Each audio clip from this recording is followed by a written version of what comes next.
Hello, everybody. This is Dr. Cole.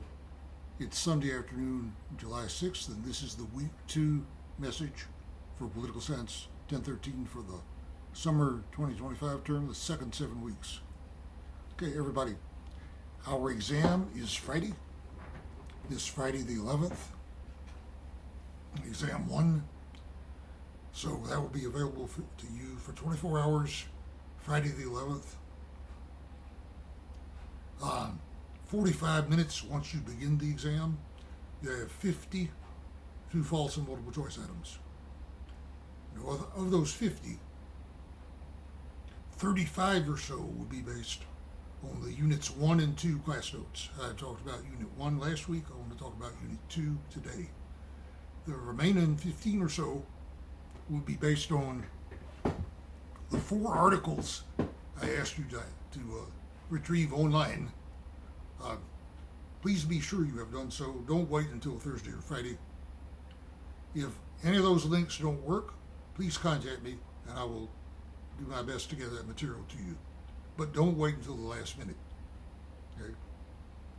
So the exam will be Friday, available for 24 hours, 45 minutes once you begin. So I need to say a few words today about Unit 2 and then those 4 articles I've asked you to look at. And that will do it for today. So, Unit 2 is about parties and pressure groups, political parties and pressure groups. So we want to look at parties first and pressure groups later. Okay, toward the end of those notes. Okay. So, political parties are institutions that we have to help us fight out political conflict in the system that we have so that we can settle our conflicts in a nonviolent manner, we would hope. Okay. Political parties make it possible for us to participate in a meaningful way, by which I mean, if you didn't know much about the political system, and many of us may not, given that tens of millions of people can vote, they're not all experts on politics, but if you have some idea of what the Republicans and Democrats are, that in and of itself helps you cast a more informed vote than otherwise. Otherwise, the campaigns and the elections could come down to just a popularity contest like the student elections you might have had as you've been coming up through school. That's a point we try to make right at the beginning of the class notes. Excuse me. We discuss the functions that parties carry out. Among other things, we organize the legislature along party lines. Right now in Congress, the Republicans have the majority, barely, in both the House and the Senate. So the Speaker of the House and the Senate Majority Leader both will be Republicans. Okay? So it makes a difference to them to be able to get majority control of either the House or Senate, one or the other or both, because that gives you the control of the whole chamber and also each committee and subcommittee. The chairs will come from the majority party. Okay? They help us to settle conflict between each other and within each party. There are only 2 in a big country, so sometimes there are important disputes to be ironed out within each party. We talk about intra-party and inter-party dispute resolution. Inter-party between the 2 parties, intra-party within each one. Okay. But you might say the main thing they do is to help us make the political system meaningful, even if we're not experts on politics. Okay. We go on to talk a bit about the structure of the political parties, the 2 national committees of each party, and the conventions that they hold every 4 years to nominate their presidential candidates. For most of us, membership in the party will not amount to any more than a sense that we identify with one of the others, so that we call ourselves either Republicans or Democrats. Nowadays, many people call themselves independents. Okay? But in many states, you have to register with one party or the other to vote in that party's primary. Okay? Now then, why only 2 parties? Okay, now we discussed this to quite a large extent. It comes down to the rules of the game that we've made that are different from those in many other countries. Okay. Our rules of the game dictate that we'll have two major parties, whereas other countries have different rules of the game, and sometimes they have several more, maybe 3, 4, 5, or half a dozen or more parties who have significant power. So look at that part of the presentation very carefully so you understand why we have a two-party system. It comes down to our rules of the game. Okay. Now, everybody, after that, we spend quite a bit of time about the history of our two major political parties, going back at least to the days of Franklin D. Roosevelt. In 1932, there was a critical election and a major political realignment. And the Democrats held an advantage for about a generation after that. Since then, since about 1968, it's hard to say what's happened, because in the intervening time, the Republicans have won, I believe I said, 9 out of 15 presidential elections. Well, the parties lined up in a certain way beginning in 1932.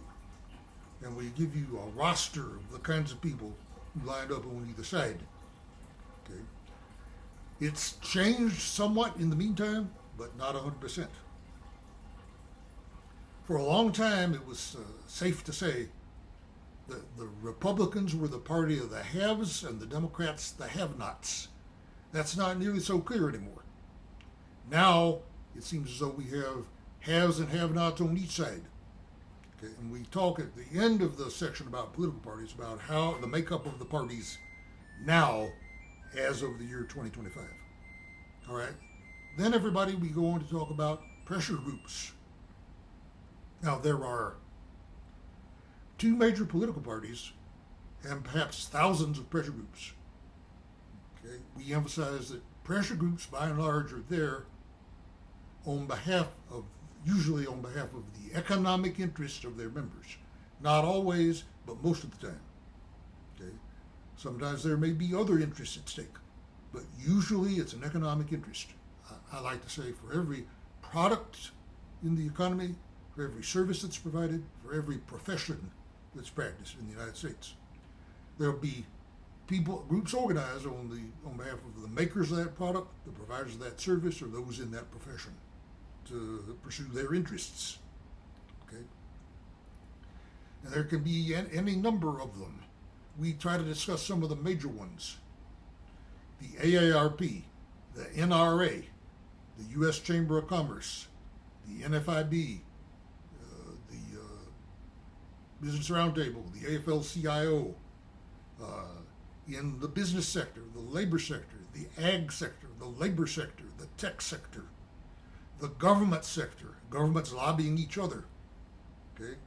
There's organizations for mayors, states, and counties. And individual states and cities and counties may lobby the federal government. Foreign governments may lobby the federal government. So it's quite a complicated system. Okay? There are pressure groups organized on either side of the abortion issue. Pressure groups organized on behalf of particular ethnic groups on different single issues.